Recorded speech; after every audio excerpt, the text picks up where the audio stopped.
léyìí tí Maka àti bàbá Amiru Jesh tàjọ lọ pẹ̀lú àlọ́ọ̀bà èyí tó jáde padà Alhaji Ismail wọ́n wá nífẹ̀ẹ́ Ọlọ́run púpọ̀ lára mi àfi tí n bá fẹ́ ni wọn ò ní ṣe fún mi ẹ rí i pé MC Olúọmọsánjó ní pé ìjọba àtijọ́ mara láyé ń béèrè kọ́bọ̀ lọ́wọ́ òun èyí sì wálé òun ní sọ pé ń bọ̀ wálé òun àwọn tí ò já máa lọ kanlẹ̀kùn olówó kankan náà jókòó yìí mo ní olówó tó pọ̀ mo ní àwọn tó lọ́n kẹ́ tó pọ̀ àmọ́ yìí ń béèrè náírà kan lọ́wọ́ ẹnìkan nínú wọn orí mídíà mo wà ní tí ń sọ yìí pé ó yá fún mi ní nǹkan èyí tó bá fún mi ó fún mi látọ̀dọ̀ láti inú ara ẹ̀ àmẹ́ni tí ò já máa ṣe wọ̀ṣọ̀wọ̀ṣọ̀ sọ́dọ̀ olówó láti pìlẹ̀ láti àná wọ́n ní mo wà nílé kíw láti mara láti dògbò yìí mo wà ń tá ní àìdájí láti mara gbogbo oríire tí n bá fẹ́ ṣe láyé wọ́n ti dòkó tì mí nì ohun àwọn wọn ò jẹ́ mọ́ alákankan wọn ò jẹ́ mọ́ wọ́n dàjọ́ tí à ń kọ́ ilé yìí lọ́wọ́ kìí ṣe àkọ́kọ́ ilé tá àkọ́kọ́ kọ́ lélẹ́ yìí kìí ṣe méjì kìí ṣe ilé kìíní kìí ṣe ilé kejì kìí ṣe ilé kẹta tá a kọ́ kọ́dà ilé yìí ṣe ilé kẹrin tá a kọ́ àmọ́ Ọlọ́run ò sí wá lẹ́ni tí máa ń pariwo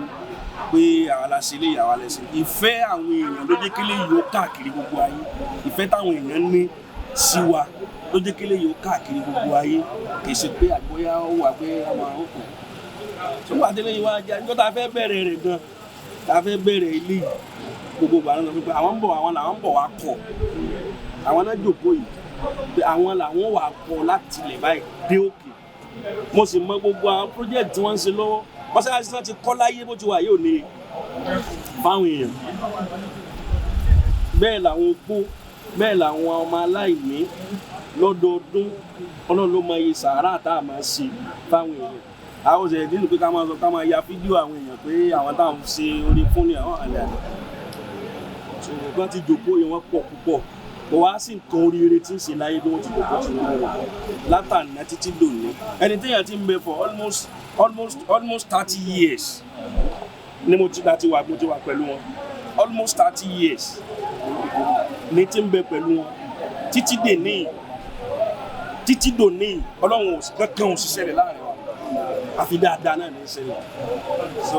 oore tọ́lọ́ ń ṣe yìí oore Ọlọ́run ni so ẹni ó bá rí ipò oore Ọlọ́run ni Ọlọ́run ó sòrè Ọlọ́run fún un so ẹ má lù mí lẹ́nu gbọ́rọ̀ púpọ̀ bí yóò ti gbọ́rọ̀ fún ọdún Àájì ò ní sọ̀rọ̀ alhamdulilayi rabbil alamin adúpẹ́ fọ́lọ́ gbogbo àwọn tí wọ́n bá wa adúpẹ́ fún yín kọ́lọ́n bá wa dúpẹ́ fún yín gbogbo oore tọ́lọ́ ń ṣe fẹ́ ní kọ̀ọ̀kan náà Ọlọ́run ló bàjẹ́ Ọlọ́run ló ṣe kò ń ṣagbára wa Ọlọ́run ló ṣe kò ń ṣètè kì í ṣògùn kọ́lọ́n kó wọlá títóbi Ọlọ́run kó wọlá àánú wa tí ń dò lónìí gbogbo ojú tí ń wò mí náà ìdùnnú tí yín náà ò ní dẹkùn kò sí ní dìbànújẹ́ la hawla wala quwwata illa billahi al-aliyyil azim adúpẹ́ fẹ́ everybody thank you very much.